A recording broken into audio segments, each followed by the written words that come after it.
왜 이 강포를 인하여 구원하지 않습니까? 라고 질문하게 됩니다.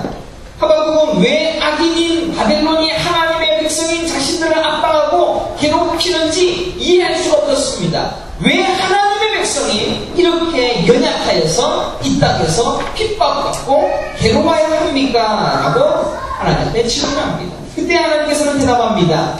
너희들이 회개하고 돌아오게 하기 위하여 바벨론을 내가 강하게 해서 너희들을 쳐서 회개하기 위한 것이다 라고 말씀하십니다. 그리고 하나님께서 말씀하시기를 너희들은 오직 믿음으로 살아라 라고 말씀하시면서 너희는 오직 의인은 믿음으로 말미암아 살리라 라고 오늘 하박국에 기록하고 있는 것을 보게 되어집니다. 하박국 선지자가 가장 유명한 이 성경에 나온 말씀 중에 가장 중요한 말씀은 오직 의인은 믿음으로 말미암아 살리라. 따라하겠습니다. 오직 의인은 믿음으로 말미암아 살리라. 믿음으로 말미암아 살리라. 오직 의인은 믿음으로 말미암아 살리라 라고 쓰여진 성경이 나온 구절이 하박국이라는 거 여러분들 잘 기억해 주시기 바랍니다.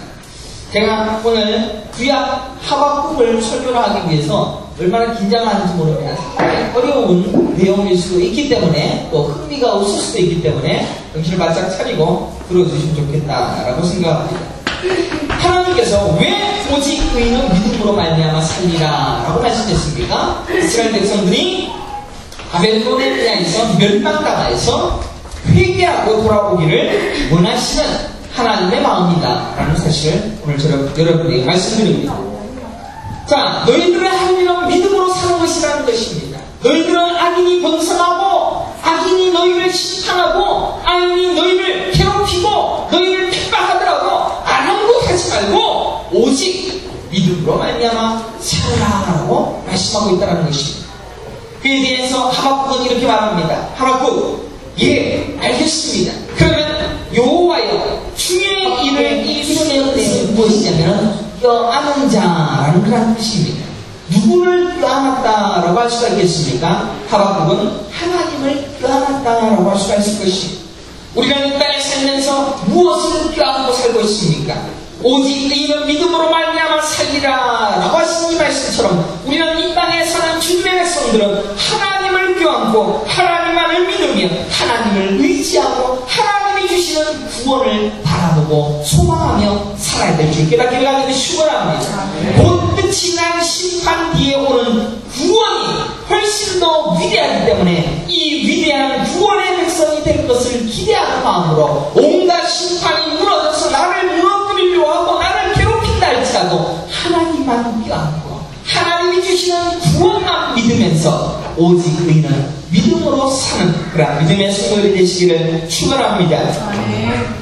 곧 끝이 날 심판 뒤에 오는 구원의 훨씬 더 위대한 그런 구원을 기대하는 마음으로 믿음으로만 살라라고 말씀하고 있다는 것입니다.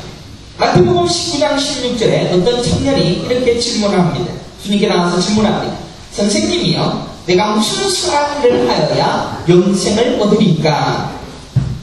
영생을 얻기를 갈망했다라는 것은 구원에 대한 관심이 있었다는 것입니다. 내가 무엇을 해야지 구원을 얻을 수가 있겠습니까?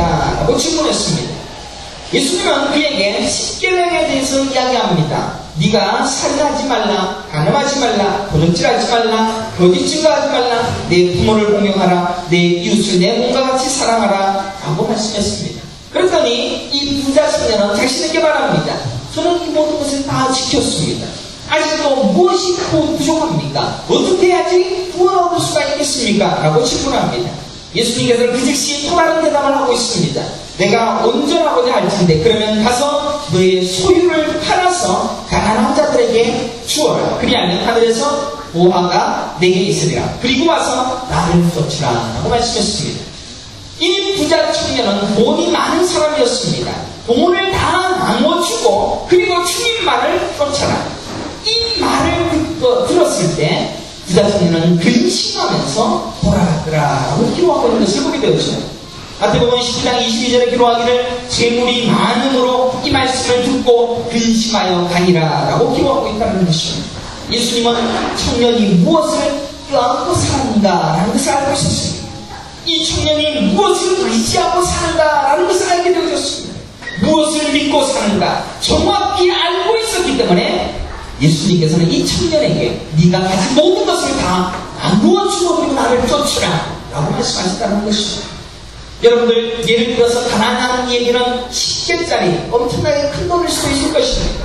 그렇게 소중한 자신의 10개짜리지만 가진 자에게는 1000개짜리도 그렇게 큰 돈이 아닌 것입니다. 많은 것을 소유한 자는 조그마한 것에 대하여서 그렇게 마음을 쓰지 않는다라는 것입니다. 마찬가지로 여러분들이 가지고 있는 구원이 큰 것입니까? 아니면 여러분들이 가지고 있는 재산이 큰 것이냐라는 것을 질문하고 싶습니다. 예수님은 부자 청년이 자신의 재산을 더 큰 것이다라고 믿었습니다. 구원보다도 자신이 가지고 있는 재산이 더 크기 때문에 구원을 위하여서 자신의 재산을 버리는 것을 아까워했다는 것입니다.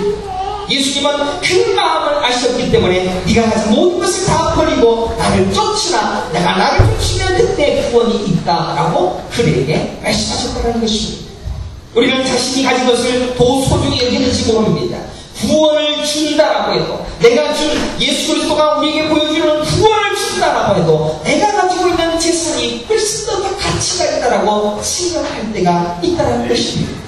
우리는 이 땅에 내가 가진 것이다라고 생각합니다. 내 손으로 만들어진 것입니다. 이곳은 내 집이 아닙니다. 이곳은 내가 살 영원한 천국도 아닙니다. 진짜 천국이 저기에 있으며 진짜 영원한 내 집이 저기에 있고 진짜 영원한 내 구원이 저기에 있다는 것입니다. 그것을 소유한 자에게는 오직 믿음으로 살 수 있는 혈당과 혼신이 생길 수밖에 없다는 것입니다. 오늘 본문으로 돌아갑시다. 유다 땅은 곧 멸망할 것입니다. 바벨론에 의해서 이제 썩어질 것이고 사라질 것입니다. 나라도 잃어버릴 것이고 포로가 될 것이고 노예가 될 것입니다. 비참한 인생을 살 것입니다. 집도 없고 가진 것 아무것도 없이 다 사라져버릴 것입니다. 그래서 하박국 노래합니다. 무화과 나무가 무성치 못하고 포도나무에 열매가 없으며 감람나무에 소축이 없으며 밭에 식물이 없으며 우리의 양이 없으며 외양간에 소가 없을지라도 나는 여호와를 인하여 즐거워하며 나의 구원의 하나님으로 인하여 기뻐하노라 라고 말씀하는 것입니다. 사랑하는 성도 여러분, 지금 손에 잡혀 있다고 그것이 여러분의 것이라고 생각하십니까? 지금 이루어 놓았다고 해서 확실히 내 것이다라고 그렇게 말할 수가 있다고 생각하십니까? 이 세상의 모든 것은 다 사라질 것입니다. 심판의 때에 모두가 다 사라질 것입니다. 하지만 구원은 영원한 것입니다. 우리가 껴안아야 될 유일한 가치가 무엇입니까? 하나님을 껴안고 하나님이 우리에게 주시는 구원을 끝까지 껴안는 자, 그 자가 바로 이 땅에 위대한 소망을 가지고 있는 믿음의 신자라는 사실을 깨닫기를 간절히 축원합니다. 여러분들 그 구원을 붙잡기를 주님의 이름으로 축원합니다. 그 구원의 가치를 가지기 위하여 오직 위대한 구원의 은혜에 상대하여 내가 날아가며 살아갑니다. 얼마나 기쁜지 모르겠습니다. 내가 얼마나 하나님을 찬양하며 내가 하나님 때문에 얼마나 감사한지 모릅니다 라고 고백하고 있다는 것입니다. 우리는 과연 이 땅에서 어렵고 힘들다고 괴롭다라고 뭔가 되지 못하고 뭔가 이루어지지 않는 이 땅 위에서 주 여호와는 나의 구원이다 라고 노래할 수가 있습니다. 우리는 이 땅에 살아가면서 얼마나 힘들고 또 얼마나 괴로운 사람들을 나를 짓누르고 하고 있는 이런 어려움과 괴로움 속에서 눈물 흘리면서 나의 발이 사슴과 함께 하사 나로 나의 높은 곳에 다니게 되었나이다 그렇게 노래할 수가 있느냐라는 것입니다. 두려움이 엄습하며 심판이 곧 다가올 것 같은 그런 두려움 속에 우리는 항상 괴로워할 것입니다. 지구가 멸망한 것 같고 모든 것이 다 녹아져 내려가는 공포 속에서 우리는 노래할 수 있는 이유가 오늘 본문에 있다는 사실을 깨달아야 됩니다. 이 땅의 모든 인간들은 이 땅의 것을 바라볼 수밖에 없도록 우리의 눈이, 우리의 귀가, 우리의 몸이 밝아도 만들어졌습니다. 우리는 한계적인 존재입니다. 우리는 눈에 보이는 것만이 전부다라고 생각하게 만들어진다는 것입니다. 그렇다고 우리는 정상적으로는 도무지 바라볼 수 없는 이 구원의 세계를 바라볼 수 없는 연약한 존재입니다.